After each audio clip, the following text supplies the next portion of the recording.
Hello everyone. स्वागत है आपका अपने ही चैनल में जिसका नाम है क्रिकेट एक्सपर्ट। तो अभी हम बात करने वाले हैं विंसी प्रीमियर लीग में होने वाले दूसरे मैच की। ये जो मैच है हाइकर्स और बोटेनिक गार्डन एक दूसरे के खिलाफ खेलते हुए हमें दिखेंगे। यहाँ पर मैं आपको बताऊँ पूरी की पूरी डिटेल है मैं आपको बता दूंगा। और यहाँ पर अगर बड़े प्लेयर्स की मार्क्यू प्लेयर की अगर मैं बात करूँ तो हमारे पास जो है कैसरिक विलियम्स, जिनको आप सब जानते होंगे, वो बहुत बड़े नाम यहाँ पर हमें खेलते हुए दिखेंगे। पर एक नेगेटिव पॉइंट है कि कैसरिक विलियम्स का डोमेस्टिक करियर ज़्यादा बढ़िया नहीं रहा है। क्या डिटेल्स हैं डोमेस्टिक करियर की कैसरिक विलियम्स की, वो सारी की सारी डिटेल और दूसरे प्लेयर्स के भी डिटेल मैं अभी यहाँ पर आपके लेकर आया हूँ। तो अभी हम प्लेइंग 11 की बात कर लेंगे, पिच रिपोर्ट की बात कर लेंगे, वेदर रिपोर्ट की बात कर लेंगे और सारे की सारी डिटेल की अभी हम यहाँ पर बात कर लेंगे। तो यहाँ पर मैं आपको बताऊँ ये जो है दूसरा मैच है टूर्नामेंट का, खेला जाएगा हाइकर्स और बोटेनिक गार्डन के बीच में और सेम ग्राउंड पर ये मैच खेला जाएगा। यहाँ पर आप देख सकते हैं किंग्सटाउन के उसी ग्राउंड पे मैच खेला जाएगा। यहाँ पर मैं आपको बताऊँ इंडियन टाइमिंग के हिसाब से रात को 8 बजे और लोकल टाइमिंग के हिसाब से सुबह सुबह 10:30 बजे मैच हमें लाइव देखने को मिलेगा। यहाँ पर मैं आपको बताऊँ जो हाइकर्स हैं वो यहाँ पर बोटेनिक गार्डन के खिलाफ खेलते हुए हमें दिखेंगे। जो हमारे पास स्टार प्लेयर हैं, जैसे मैं आपको बता चुका हूँ, कैसरिक विलियम्स हमारे पास स्टार प्लेयर हैं और बोटेनिक गार्डन को यहाँ पर रिप्रेजेंट करेंगे। अब अगर यहाँ पर मैं बात करूँ तो मार्क्यू प्लेयर की अगर दूसरे की मैं बात करूँ तो हमारे पास जो है वो मेलनी है। मेलनी जो है यहाँ पर अभी अभी इनने डेब्यू करा था और अभी अभी इनने फर्स्ट क्लास क्रिकेट में बहुत ही बढ़िया तरीके से हाफ सेंचुरी भी मारी है। तो यहाँ पर मैं आपको बताऊँ बहुत ही बढ़िया ये मैच हमें दिखेगा। वेदर रिपोर्ट की अगर मैं बात करूं तो यहाँ पर कोई भी चांस नहीं है रेन के। और टेम्परेचर की अगर मैं बात करूं तो 31 डिग्री सेल्सियस के बीच में हमारे पास टेम्परेचर रहने वाला है। पिच रिपोर्ट की अगर मैं बात करूं तो जो सुबह सुबह का एक मैच है उसके बाद ये दूसरा मैच है सेम ग्राउंड पर, तो मॉइस्चर हमें बिल्कुल भी नहीं दिखाई देगा यहाँ पर। और अगर यहाँ पर मैं बात करूँ तो डैम्पनेस भी पिच की जो होगी वो यहाँ से रिमूव हो गई होगी। तो यहाँ पर कपल ऑफ लास्ट ओवर में हमें स्पिनर्स को बहुत ज़्यादा हेल्प देखने को मिल सकती है। और यहाँ पर जो है यहाँ पर मैं आपको बताऊँ सेकंड इनिंग के लास्ट में यहाँ पर स्पिनर्स के मतलब सेकंड इनिंग के लास्ट के आप मान के चलिए 4 ओवर स्पिनर्स के लिए बहुत ज़्यादा इंपॉर्टेंट रहने वाले हैं। तो हमारे पास जो स्कोर रहेगा एटलीस्ट 90 का, तो यहाँ पर जो फर्स्ट बैटिंग करने वाली टीम है उसे बनाना ही पड़ेगा, तभी यहाँ पर हमारे पास जो दूसरी टीम है चेस करने वाली जो टीम होगी उसके पास थोड़े बहुत चांसेस होंगे कि वो मैच जीत पाए।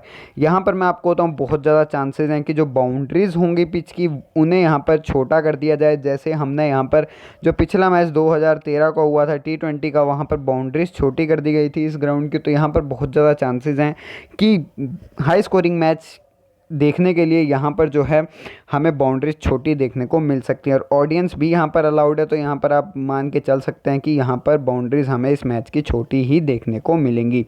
टीम न्यूज़ की अगर मैं बात करूँ तो हमारे पास जो है मेलोनी रहेंगे। फिर उसके बाद अगर मैं बात करूँ तो डी ब्राउनी होंगे जो हाइकर के लिए ओपन करते हुए हमें दिखेंगे। फिर उसके बाद हमारे पास डगलस हैं और उसके बाद हैरी रहेंगे और एस ब्राउन होंगे जो यहाँ पर मिडल ऑर्डर हमारा संभालने वाले हैं। फिर उसके बाद ओ लुइस है हमारे पास, फिर उसके बाद डीन है और उसके बाद जो है डेल जेल हैं और उसके बाद हेवर्ड हैं जो हमारे पास की बॉलर रहने वाले हैं। अब अगर बोटेनिक गार्डन की मैं बात करूं तो ओपनर जो हमारे पास रहेंगे वो शैलो और करेंसी रहेंगे। फिर उसके बाद हमारे पास मिडल ऑर्डर जो संभालने वाले हैं वो डैम्बर होंगे। फिर उसके बाद इब्राहिम होंगे, उसके बाद हमारे पास ब्राउनी रहने वाले हैं। अब अगर मैं बॉलिंग डिपार्टमेंट की बात करूँ तो कैसरिक विलियम्स हैं, किमाली विलियम्स हैं, फिर उसके बाद हमारे पास केविन इब्राहिम है और उसके बाद जो है सी मॉरिस बहुत इंपॉर्टेंट प्लेयर हमारे पास रहने वाले हैं। तो ये जो पूरा का पूरा लाइनअप रहने वाला है, ऐसे ऐसे मतलब कौन सा प्लेयर यहाँ पर ओपन करने वाला है वो मैं आपको बता चुका हूँ। मिडल ऑर्डर और बॉलिंग डिपार्टमेंट में कौन कौन से प्लेयर हैं वो सारी की सारी डिटेल अभी मैं आपको प्रोवाइड करवा चुका हूँ। प्लेइंग 11 की अगर पूरी की पूरी बात करें तो हमारे पास जो है डी मेलोनी है, फिर उसके बाद डीन है, फिर उसके बाद हमारे पास डगलस हैं, फिर उसके बाद ओ लुइस हैं, फिर उसके बाद ब्राउन हैं, फिर उसके बाद आर विलियम्स हमारे पास हैं, बेंटिक हैं, फिर उसके बाद डेलजेल हैं, फिर उसके बाद हेवुड हैं, फिर उसके बाद अगर मैं बात करूं हैरी हैं और डेलजेल हैं हमारे पास अवेलेबल रहेंगे। तो अब अगर यहाँ पर मैं बात करूं बोटेनिक गार्डन की प्लेइंग 11 की, तो यहाँ पर कैसरिक विलियम्स जो हमारे पास मार्क्यू प्लेयर हैं इस टीम के लिए, फिर उसके बाद शैलो हैं, फिर उसके बाद करेंसी हैं, फिर उसके बाद हमारे पास कीनत हैं, फिर उसके बाद हमारे पास रोमेरियो हैं, फिर उसके बाद अगर मैं बात करूँ तो ब्राउनी रहेंगे, वो विलियम्स होंगे, किमाली विलियम्स होंगे, फिर उसके बाद अगर मैं बात करूँ तो एन स्मॉल और जे वेलकम में से हमें कोई एक खेलता हुआ दिखेगा। फिर उसके बाद केविन इब्राहिम और आर चार्ल्स हमें खेलते हुए दिखेंगे। तो टॉप पिक की अगर मैं बात करूँ तो कैसरिक विलियम्स, जैसे मैं आपको बता चुका हूँ कि इतना बढ़िया नहीं रहा है इनका डोमेस्टिक करियर। 18 मैचेस में सिर्फ और सिर्फ 27 विकेट्स और एवरेज आप देख सकते हैं 10.5 के ऊपर किया। और अगर यहाँ पर मैं यहाँ पर स्कोर कार्ड की बात करूँ तो 170 रन इन्होंने अभी तक बनाए हैं 150 की स्ट्राइक रेट से। अब अगर मार्क्यू प्लेयर जो हाइकर्स के लिए हैं उसकी मैं बात करूँ तो यहाँ पर मेलोनी है। अभी अभी मेड इन इन्होंने जो है 50 अपनी यहाँ पर अर्जित करी थी अपनी फर्स्ट क्लास करियर में। और अगर यहाँ पर मैं बात करूँ तो इनकी जो एग्रीगेट है वो 100 से ऊपर की ही रही है। अब अगर ए ब्राउन की मैं बात करूँ, ए ब्राउन बहुत ही बढ़िया प्लेयर हमारे पास रहने वाले हैं। 650 मारी हैं। एवरेज की अगर मैं बात करूँ तो 34 का है।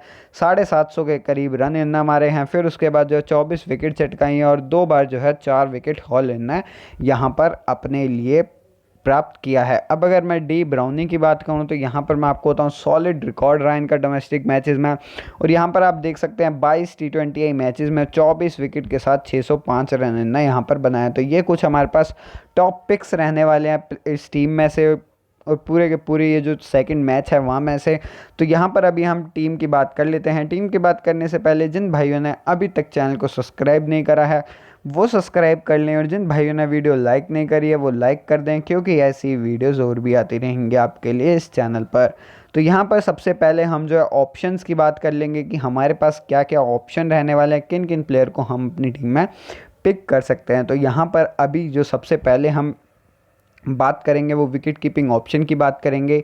यहाँ पर मैं आपको बताऊँ हमारे पास टी हैरी का ऑप्शन बहुत बढ़िया रहेगा और ओ विलियम्स का ऑप्शन बहुत ज़्यादा बढ़िया रहेगा। टी हैरी हमारे लिए ग्रैंड लीग में बहुत ज़्यादा बढ़िया फेवरेबल प्लेयर रहने वाले हैं। अब अगर यहाँ पर मैं बैटिंग ऑप्शन की बात करूँ तो डी मेलोनी इंपॉर्टेंट ऑप्शन है। 90% प्लेयर्स ने इन्हें पिक भी करा है। मार्क्यू प्लेयर हैं तो पक्का अपनी टीम के लिए खेलेंगे। आर करेंसी हमारे पास है। फिर उसके बाद एस ब्राउन अगर आप चाहें तो पिक कर सकते हैं। फिर उसके बाद आर बैटनिक हैं। फिर अगर यहाँ पर मैं बात करूँ तो जे वेलकम, जैसे मैं आपको बता चुका हूँ इनके चांसेस हैं खेलने के। फिर उसका डी डगलस हमें खेलते हुए दिख सकते हैं। ए ब्राउन ही हमारे पास अवेलेबल रहेंगे। अब अगर ऑलराउंडिंग ऑप्शन की मैं बात करूँ तो 4 ऑलराउंडर, चारों के चारों हमें खेलते हुए यहाँ पर दिखेंगे। ए अब्राहिम, डी ब्राउनी, के डेम्बर और उसके बाद अगर मैं बात करूँ तो आर विलियम्स। अब अगर कैसरिक विलियम्स हमारे पास बहुत ज़्यादा इंपॉर्टेंट प्लेयर है बॉलिंग ऑप्शन में से। यहाँ पर मैं आपको बता दूँ 95% प्लेयर्स ने अभी तक इन्हें पिक करा है, तो थोड़े से यहाँ पर मैं आपको बताऊँ रिस्की भी हो सकते हैं। अगर कप्तान वाइस कप्तान आप इन्हें रखना चाहते हैं तो यहाँ पर नहीं, ग्रैंड लीग में आप बहुत बढ़िया इनका हमारे पास ऑप्शन रहेगा कप्तान वाइस कप्तान एज अ पिक अगर हम इन्हें करें। और वो वैसे ही मैंने एक टीम भी बनाई है। फिर उसके बाद हमारे पास किमाली विलियम्स हैं, ये भी हमें ग्रैंड लीग में बहुत बढ़िया ऑप्शन रखेंगे हमारे पास। फिर उसके बाद ओ लुइस हैं, जे हेवर्ड हैं। फिर उसके बाद अगर मैं बात करूँ तो आर बिली और एन स्मॉल का भी ऑप्शन बहुत ही ज़्यादा बढ़िया रहने वाला है हमारे पास। और एक क्रिस मॉरिस का ऑप्शन भी हमारे पास बहुत बढ़िया रहने वाला है। तो ये सारे के सारे हमारे पास ऑप्शन रहेंगे। तो अभी जो है यहाँ पर हम सबसे पहले small league head to head league की टीम की बात कर लेते हैं। ओ विलियम्स बहुत बढ़िया ऑप्शन है। फिर उसके बाद आर करेंसी रखे हैं, ब्राउनी रखे हैं, डी मेलोनी हैं, आर बैटनिक हैं।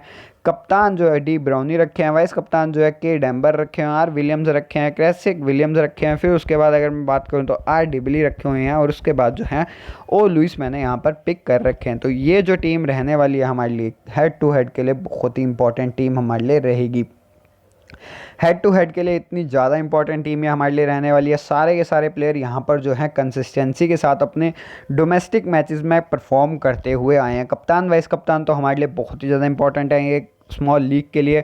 दूसरी टीम की अगर मैं बात करूं तो ये भी हेड टू हेड का आपके लिए एक ऑप्शन है। यहाँ पर मैं आपको बताऊं ओ विलियम्स रखे हुए हैं। सेम ऑप्शन आप देख सकते हैं यहाँ पर सिर्फ और सिर्फ एस ब्राउन पिक करें। यहाँ पर मैंने एक एक्स्ट्रा ऑप्शन यहाँ पर आप देख सकते हैं कि ऑलराउंडिंग ऑप्शन जो पिछले वाली टीम में थे वो 3 चुने थे, यहाँ पर 4 चुने हुए हैं मैंने। और यहाँ पर भी डी ब्राउनी एज अ कप्तान और के डेम्बर एज अ वाइस कप्तान रखे हैं। के अब्राहिम यहाँ पर मैंने अपनी टीम में लेकर आया हूँ। फिर उसके बाद आर विलियम्स हैं। फिर यहाँ पर बॉलिंग ऑप्शन की अगर हम बात करें तो क्रिस मॉरिस को यहाँ पर मैंने अपनी टीम में पिक करा है। तो 2 से 3 से 4 चेंजेस यहाँ पर मैंने करे हैं अपनी टीम में। और ये वाली टीम भी हमारे लिए हेड टू हेड के लिए बहुत ही इंपॉर्टेंट, बहुत ही बढ़िया टीम हमारे लिए रहने वाली है। अब अगर तीसरी टीम की मैं बात करूं, जैसे मैंने आपको बताया ग्रैंड लीग टीम के लिए Kesrick Williams as a captain या वाइस कप्तान बहुत बढ़िया रहने वाले हैं। तो यहाँ पर मैंने एज अ कैप्टन रखे हैं। ग्रैंड लीग की ये टीम है। यहाँ पर मैं आपको बताऊँ D Brownie as a vice कप्तान रखे हैं। टी हैरी, आर करेंसी हैं, डी मेलनी एस ब्राउन है, के डेम्बर हैं। फिर उसके बाद हमारे पास जो है के अब्राहिम है। फिर उसके बाद आर विलियम्स हैं, जे हेवुड हैं। फिर उसके बाद सी मॉरिस मैंने यहाँ पर रखे हुए हैं। तो ये जो टीम हमारे लिए ग्रैंड लीग फेवरेबल रहेगी। ग्रैंड लीग में कैसरिक विलियम्स एज अ कप्तान और वाइस कप्तान बहुत बढ़िया हमें परफॉर्म करते हुए दिख सकते हैं। चौथी और आखिरी टीम की अगर मैं बात करूँ तो यहाँ पर ये जो टीम है ये भी हमारी ग्रैंड लीग की टीम है। आर करेंसी एज अ कप्तान वाइस कप्तान जो है डी डगलस रखे हुए हैं, टी हैरी रखे हुए हैं, चैलो रखे हुए हैं, ब्राउनी रखे हुए हैं, के डेम्बर रखे हुए हैं, डी ब्राउनी रखे हुए हैं, आर विलियम्स रखे हुए हैं, के विलियम्स हैं। फिर उसके बाद हमारे पास किमाली विलियम्स हैं। फिर उसके बाद अगर मैं बात करूँ तो ओ लुइस हैं। तो यहाँ पर मैं आपको बताऊँ, ये जो के विलियम्स आप देख सकते हैं सारी की सारी टीम्स में मैंने रखे हैं, तो बहुत ज़्यादा इंपॉर्टेंट हमारे पास के विलियम्स हैं। अगर आप चाहें तो यहाँ पर जो दूसरे मार्क्यू प्लेयर हमारे पास है मेलोनी, उसे भी आप हर टीम में रख सकते हैं अगर आप चाहें, पर ये ग्रैंड लीग की टीम है इसलिए मैंने यहाँ पर इन्हें थोड़ा सा ड्रॉप कर दिया है और यहाँ पर नहीं रखा है। तो यहाँ पर जो 2 ग्रैंड लीग की टीम और 2 हेड टू हेड की टीम मैं आपको प्रोवाइड करवा चुका हूँ। तो इस वीडियो के लिए बस इतना ही। चैनल सब्सक्राइब कर लीजिएगा, वीडियो लाइक कर दीजिएगा और बेल आइकन दबा दीजिएगा, क्योंकि ऐसी वीडियोज़ और भी आती रहेंगी आपके लिए इस चैनल पर।